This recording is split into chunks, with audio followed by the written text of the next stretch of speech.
तुम भगवान को क्यों ढूंढते हो? क्या तुम्हारे भीतर इतनी कमी है कि तुम खुद को भी भूल बैठे हो? आज मैं तुम्हें एक ऐसा सवाल देने आया हूं जो तुम्हारी पूरी सोच को हिला सकता है। यह सवाल सुनने में छोटा है, पर इसमें तुम्हारे जीवन का सबसे गहरा उत्तर छुपा है। तुम मंदिर जाते हो, मस्जिद में झुकते हो, चर्च में मोमबत्ती जलाते हो, लेकिन क्या कभी अपने भीतर उतरे हो? सोचो, क्या तुम सच में भगवान को पाना चाहते हो या सिर्फ किसी सहारे की तलाश में हो? दुनिया का सबसे बड़ा धोखा यह है कि हमें बचपन से डर के नाम पर भगवान दिया गया। कहा गया, वह देख रहा है, वह गिन रहा है, वह तय करेगा तुम्हारा स्वर्ग या नरक। लेकिन क्या यह प्रेम है या सौदा? आज मैं तुम्हें यह कहने आया हूं कि भगवान कोई बाजार का सौदा नहीं, कोई डर का व्यापार नहीं। वह एक अनुभव है, इतना गहरा कि शब्द वहां तक नहीं पहुंचते। अगर तुम सच में जानना चाहते हो तो यह वीडियो पूरा सुनो, क्योंकि आगे जो बात आने वाली है वह तुम्हारी सोच को हमेशा के लिए बदल देगी।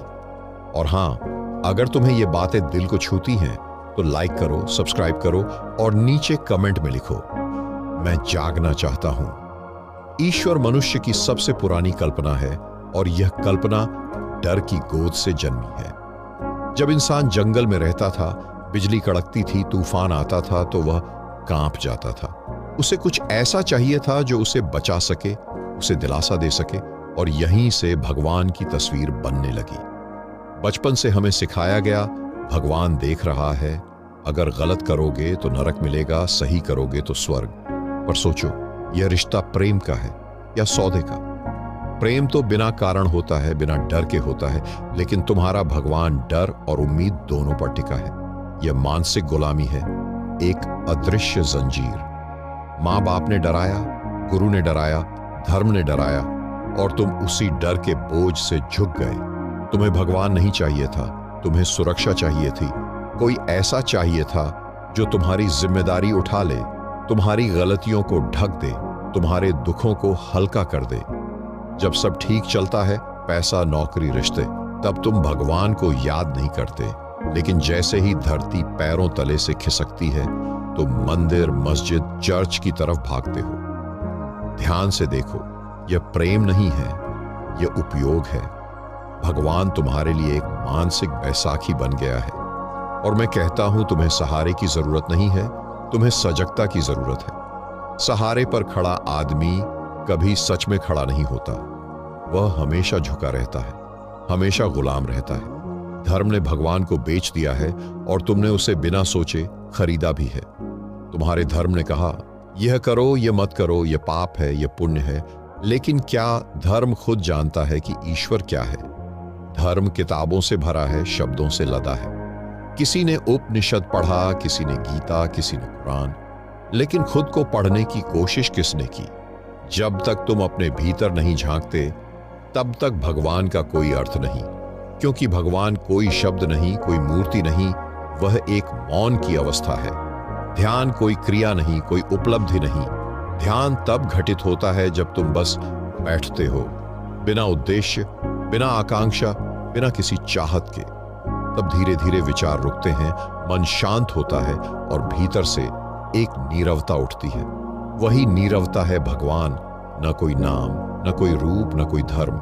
वह बस एक अनुभव है, एक ऐसा क्षण जब तुम्हें लगता है, मैं नहीं हूं। भगवान को पूजा से नहीं, प्रेम से पाया जा सकता है। और प्रेम पूजा नहीं मांगता। तुम दिन में 5 बार पूजा कर सकते हो, घंटों मंत्र जप सकते हो, लेकिन सवाल यह है, क्या उस समय तुम्हारा हृदय प्रेम से भर जाता है, या तुम बस आदत से, डर से, समाज के दबाव से यह सब करते हो? प्रेम वही है जो बिना कारण होता है, बिना प्रतिफल की उम्मीद के होता है। सच्चा प्रेम किसी शर्त पर नहीं चलता, न स्वर्ग की आशा, न नरक का डर। अगर कुछ करना है तो हर चीज से प्रेम करो, पेड़ों से, आकाश से, हवा से, अपने श्वास से। और यह प्रेम इतना गहरा हो जाए कि तुम खुद को ही भूल जाओ। जब मैं का एहसास खो जाता है, तभी ईश्वर का जन्म होता है। समझो, ईश्वर की कोई वास्तविक आवश्यकता नहीं है। यह वाक्य सुनने में कठिन लगेगा, शायद तुम्हें अधार्मिक लगे, लेकिन सच्चाई यही है। ईश्वर को खोजने वाला मन वही है जो अभी अधूरा है। जो संपूर्ण हो गया, जो अपने भीतर प्रेम और शांति पा लेता है, उसे किसी ईश्वर की जरूरत नहीं रहती। वह स्वयं ही परमात्मा हो जाता है।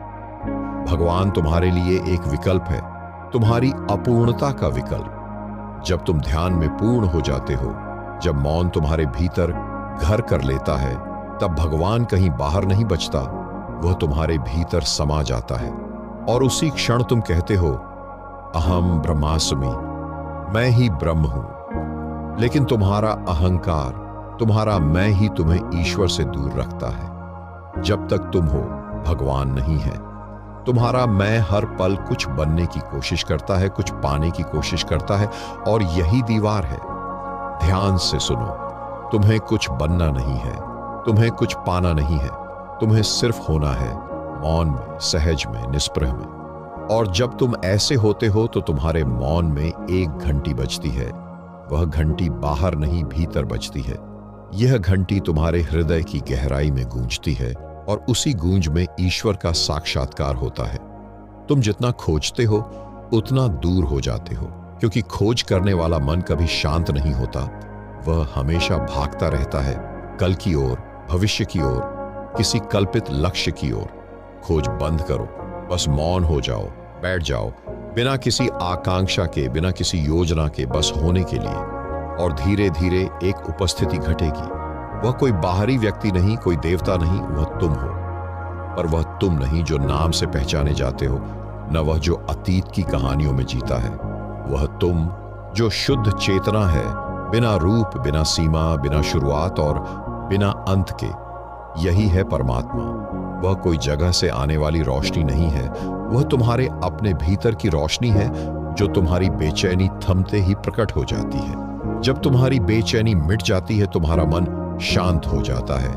तब तुम समझते हो कि जिसे तुम बाहर खोज रहे थे, वह सदा से तुम्हारे भीतर था। यह एहसास किसी शब्द से नहीं आता, न किसी किताब से, न किसी गुरु की बात से।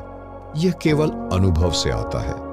तुम सोचते हो कि भगवान को पाने के लिए कठिन तपस्या करनी होगी, लंबे मंत्र जपने होंगे, पर सच ये है कि बस स्वयं में उतरना होता है। जैसे झील का पानी स्थिर होता है तो उसमें चांद साफ दिखाई देता है, वैसे ही जब तुम्हारा मन स्थिर होता है तो उसमें ईश्वर का प्रतिबिंब साफ नजर आता है। और उस क्षण तुम पाते हो कि ईश्वर और तुम दो नहीं हो, तुम ही वह हो। यही कारण है कि जितना ज्यादा तुम खोजते हो, उतना ज्यादा भटक जाते हो, क्योंकि खोज में मन सक्रिय रहता है, और जब तक मन सक्रिय है, मौन नहीं आता, और बिना मौन के ईश्वर का अनुभव असंभव है। इसलिए मैं कहता हूं, खोज को छोड़ो और मौन को थाम लो। बैठ जाओ, बस होने के लिए। न भगवान को पाने की आकांक्षा रखो, न स्वर्ग जाने की। तुम्हें कुछ पाना नहीं है, तुम्हें सिर्फ स्वयं को खो देना है। और जब तुम स्वयं को भूल जाते हो, नाम, पहचान, अतीत, तब जो बचता है वही शुद्ध चेतना है, वही परमात्मा है। तब समझ आता है कि भगवान कोई अलग सत्ता नहीं है, न वह मंदिर में बंद है, न किसी किताब के पन्नों में। वह तुम्हारा अपना स्वरूप है, जो हर पल तुम्हारे भीतर सांस ले रहा है। उसका अनुभव पूजा से नहीं, किसी कर्मकांड से नहीं, बल्कि प्रेम और मौन से होता है। और जब यह समझ गहरी हो जाती है तो जीवन से डर खत्म हो जाता है, मृत्यु से भी। तुम बस जीते हो, पूर्ण, सहज, मुक्त। और तब तुम जान जाते हो कि भगवान कभी खोया नहीं था, तुम ही उसे देखने से चूक रहे थे। दोस्तों, अगर इस पूरी यात्रा में कही गई बातें आपके दिल की गहराई तक उतरी हों, अगर कहीं ना कहीं आपको लगा हो कि यह सच है, तो इसे अपने तक मत रखो। इस संदेश को आगे बढ़ाओ, ताकि और लोग भी अपनी खोज को बाहर से भीतर की ओर मोड़ सकें। याद रखो, यह ज्ञान किताबों में पढ़ने से नहीं, बल्कि अनुभव से आता है, और अनुभव तभी होगा जब आप सच में रुककर खुद को देखेंगे। अगर यह बातें आपके हृदय को छू गईं, तो इस वीडियो को लाइक करें, चैनल को सब्सक्राइब करें, और नीचे कमेंट में लिखें, मैं भीतर की ओर यात्रा शुरू कर रहा हूं। आपके शब्द किसी और के जीवन की शुरुआत बन सकते हैं।